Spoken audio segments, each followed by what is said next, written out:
NIA headquarters में पूछताछ जो चल रही है, कैसे वहां रखा जा रहा है। आतंकी तहव्वुर राणा को एनआईए हेडक्वार्टर में रखा गया है। ग्राउंड फ्लोर पर हाई सिक्योरिटी सेल में रखा गया है। स्पेशल सेल का साइज लगभग 14 बाय 14 फीट का है। जमीन पर एक बिस्तर है, एक अटैच्ड बाथरूम की सुविधा है और सिक्योरिटी सेल की 24 घंटे कड़ी निगरानी रखी जा रही है। मल्टी लेयर डिजिटल सिक्योरिटी और सीसीटीवी से यहाँ निगरानी रखी जा रही, वॉच किया जा रहा है उसे। चुनिंदा 12 अधिकारियों को ही आने जाने की अनुमति है। सुरक्षा के लिहाज से 24 घंटे गार्ड्स की भी यहाँ तैनाती कर दी गई है। तो किस तरह से सुरक्षा घेरे में रह रहा है ये भी आप देख रहे हैं, समझ रहे हैं। हर चीज यहाँ पर एक एक चीज को ध्यान से देखा जा रहा है। दिल्ली से हमारी सहयोगी की ग्राउंड रिपोर्ट आपको दिखा रहे हैं, इसी से जुड़ी। आतंकी तहव्वुर राणा 18 दिन की एनआईए कस्टडी में है। तहव्वुर राणा से लगातार एनआईए मुख्यालय में पूछताछ की जा रही है। ये एनआईए मुख्यालय आप देख रहे हैं, एक तरफ का रोड पूरे तरीके से ट्रैफिक के लिए बंद है। आम जनता भी उस रोड पर नहीं पहुंच पा रही है और इसी एनआईए मुख्यालय के ग्राउंड फ्लोर पर बने सेल में तहव्वुर राणा की रात जो है वो कटी है। आपको बता दें कि जिस सेल में तहव्वुर राणा को रखा हुआ है वो 14 बाय 14 का एक कमरा है और तहव्वुर राणा के उसी सेल के अंदर वॉशरूम भी है। तहव्वुर राणा को रहने के लिए गद्दे दिए गए, वो गद्दे जमीन पर बिछे हुए हैं। हालांकि सिक्योरिटी इतनी टाइट है कि तहव्वुर राणा को जिस 14 बाय 14 की सेल में रखा गया है वो डिजिटली लॉक सेल है और उस सेल के अंदर महज 12 लोग ही जा पाएंगे और ये 12 वो लोग हैं जो कि तहव्वुर राणा से लगातार इस पूरे मामले में जो पूछताछ है वो कर रहे हैं। आपको बता दें कि तहव्वुर तो आपने देखा है कि एनआईए हेडक्वार्टर्स के बाद सुरक्षा कड़ी है, लेकिन इसको लेकर जो ये कदम हुआ है इसको लेकर अमेरिकी विदेश मंत्रालय के प्रवक्ता टैमी ब्रूस ने ये कहा है कि ये भारत की पहल का ही नतीजा है। सुनिए। The United States extradited Tawwur Hussein Rana to India to face justice for his role in planning the horrific 2008 Mumbai terrorist attacks. These attacks resulted in the tragic loss of 166 lives, including 6 Americans, that shocked the entire world. The United States has long supported India's efforts to ensure those responsible for these attacks are brought to justice. And as President Trump has said, the United States and India will continue to work together to combat the global scourge of terrorism.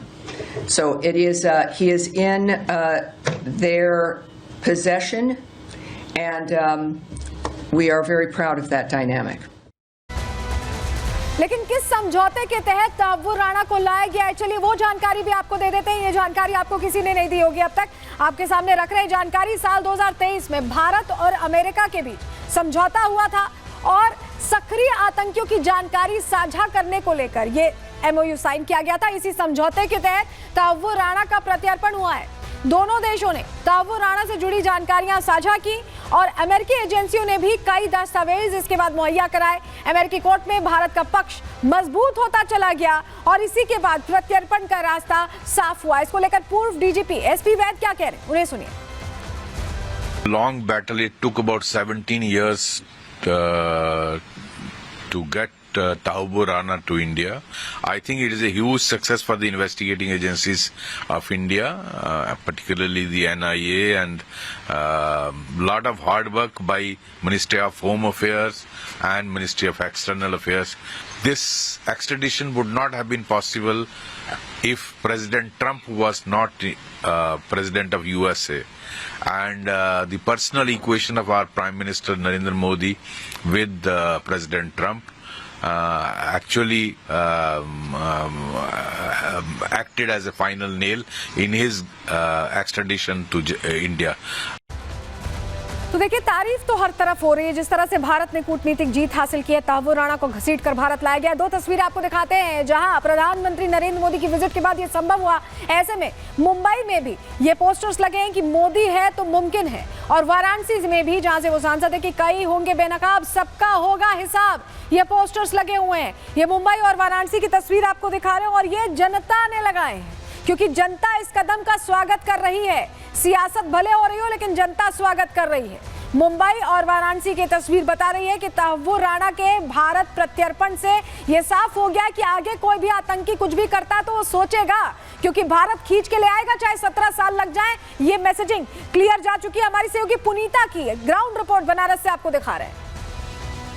यहाँ पर कुछ लोग आतंकी तहव्वुर राणा के poster के साथ यहाँ पर पहुंचे हैं, जिसमें आप देख सकते हैं प्रधानमंत्री नरेंद्र मोदी और यहाँ पर अमित शाह की तस्वीर लगी है और यहाँ पर लिखा हुआ है कई होंगे बेनकाब, सबका होगा हिसाब। आतंकी तहव्वुर राणा 26/11 का ये आतंकी, और जब इसे भारत लाया गया तो कई हिस्सों से, देश के अलग अलग हिस्सों से तस्वीर निकलकर सामने आई, जहां लोगों में खुशी भी देखने को मिल रही है। और कुछ लोग यहाँ पर मौजूद हैं जो इस पोस्टर के साथ पहुंचे, इनसे भी बातचीत करेंगे। पोस्टर लेकर आप लोग यहाँ पर पहुंचे प्रधानमंत्री नरेंद्र मोदी की रैली में, आखिर क्या मकसद है?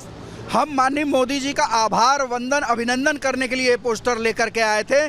जिस तरह से भारत के सीने पर 26/11 का हमला करके आतंकवादियों ने एक जख्म दिया था, और इतने बहादुरी से हमारी पुलिस ने उस समय इसको किया, लेकिन उस समय की भारत सरकार ने, चाहे वो गृह मंत्री, उस समय आप देखिए विलासराव देशमुख जो चीफ मिनिस्टर थे, घटना के बाद डायरेक्टर को लेकर के ताज होटल में पहुंचे थे कि यहाँ इस पर उनको फिल्म बनानी है। लोगों का दर्द उनकी आंखों में नहीं था। तो ये घटना की गंभीरता, भारतवासियों की जान की कीमत आप समझ सकते कांग्रेस सरकार में क्या थी। तो आज ये नया भारत माननीय मोदी जी के नेतृत्व में जो है, ये कहता है कि हमें छेड़ोगे तो छोड़ेंगे नहीं। उसी क्रम में माननीय मोदी जी अमेरिका से इसका गला पकड़ करके लाए हैं। हमें विश्वास है कि इसको इसके अंजाम तक पहुँचाएंगे। देखिए ये विश्वास की तस्वीरें, एक बार फिर आपको विश्वास की तस्वीरें दिखा रहे हैं, क्योंकि कसाब जैसा अंजाम आप सुन रहे हैं जो बता रहा है कि लोग ये चाहते हैं कि अब तहव्वुर राणा से पूछताछ करके सच निकाला जाए और इसे भी वही अंजाम दिया जाए जो कसाब को आया हुआ, यानी कि फांसी पर चढ़ा दिया जाए, ये कह रहे हैं लोग। और लोगों की मांग इसीलिए क्योंकि सरकार ने वाकई मुमकिन किया, और इसी सरकार में आपको बताएं 4 प्रत्यर्पण हुए। रवि पुजारी का प्रत्यर्पण हुआ है, छोटा राजन का प्रत्यर्पण हुआ है, कृष्ण मिशेल का प्रत्यर्पण हुआ है। तो 4 प्रत्यर्पण इसी सरकार में हुए हैं, और ऐसे में उम्मीद भी इसी सरकार से दिखाई दे रही है, क्योंकि भारत अब मजबूत होता दिखाई दे रहा है, और मजबूत भारत सब कुछ कर सकता है, लेकिन राजनीति भी हो रही है। रिपोर्ट देखिए।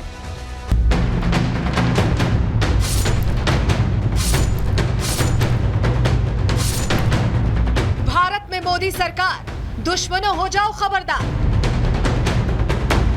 हर साजिश होगी चूर चूर, नजीर बनेगा ऑपरेशन तहव्वुर। देश के दुश्मनों पर एक एक कर शिकंजा कस रहा है, चाहे पाकिस्तान हो या अमेरिका। एक एक भारत विरोधी को ठिकाने लगाया जा रहा है, न्याय के कटघरे में लाकर खड़ा किया जा रहा है, और यही मोदी सरकार का स्टाइल है, और इसी स्टाइल की अब देश में तारीफ हो रही है। लोग पोस्टर लेकर मुंबई से लेकर वाराणसी की सड़कों पर उतर पड़े। वजह साफ है कि जो हमला साल 2008 में हुआ, जिसमें 166 लोगों को अपनी जान गंवानी पड़ी थी, उसी हमले के 16 साल बाद यानी 2025 में मोदी सरकार ने हमले के मास्टरमाइंड को भारत की धरती पर लाकर खड़ा कर दिया।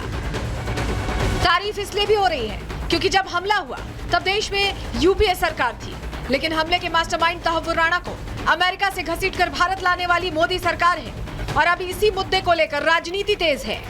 तहव्वुर राणा हो या तसव्वुर राणा, जो भी आतंकवादी घटनाएं घटा था कांग्रेस के समय 26/11/2008 में, नरेंद्र मोदी जी ने अमेरिका से पकड़ करके ऐसे आतंकवादियों को लाने का काम किया देश में। अब इससे कई परत उठेंगे पाकिस्तान के गुंडागर्दी का, पाकिस्तान में पल रहे आतंकवादियों के गिरोह का, ये पर्दा उठेगा। उसको सज़ा मिलेगी कानून के मुताबिक, और कानूनी प्रक्रिया का के मुताबिक जो फैसला होगा वो सभी को मान्य होगा। मगर और भी अच्छा होता अगर अमेरिकी सरकार हेडली को भी भारत को सपुर्द कर देती, क्योंकि जो मुख्य कॉन्स्पिरेटर था इस अटैक का वो हेडली है, और वो आज भी अमेरिका में है। जहां एक तरफ आतंकवाद को लेकर बीजेपी कांग्रेस के रवैये पर हमलावर है, तो वहीं बीजेपी नेता तहव्वुर राणा को फांसी देने की मांग कर रहे हैं। दावा कर रहे हैं कि तहव्वुर राणा के जरिए पाकिस्तान दुनिया के सामने बेनकाब होगा। तहव्वुर को भारत पाकिस्तान सीमा पर ही फांसी दी जानी चाहिए, ताकि भारत में आतंक फैलाने का परिणाम आतंकिस्तान को समझ में आ जाए। कसाब सहित 9 लोग आए थे, और 4 दिन में जिस तरह से आतंकवाद की घटनाएं हुई थी, तो उनमें वहाँ के लश्कर तोयबा का किनका हाथ है, ISI या वहाँ की सरकार या वहाँ की आर्मी। और पाकिस्तान इससे निश्चित तौर से केवल तहव्वुर राणा का प्रत्यर्पण नहीं हुआ, पाकिस्तान पूरी दुनिया के सामने आतंकवाद में बेनकाब हो जाएगा। समस्त भारतवासियों की एक ही मांग है कि जल्दी से जल्दी कसाब को जिस तरह से फांसी पे लटकाया गया उसी तरह से मजबूल राणा को फांसी पे लटकाया जाएगा। और वो भी फांसी पे कहाँ पे लटकाना चाहिए, भारत पाकिस्तान सीमा पे लटकाना चाहिए, ताकि पाकिस्तान को पता चले कि इंडिया में अगर ऐसे कुछ करते हैं, भारत में अगर ऐसी दहशतवादी कुछ कार्रवाई करती है तो उसका क्या हाल होता है।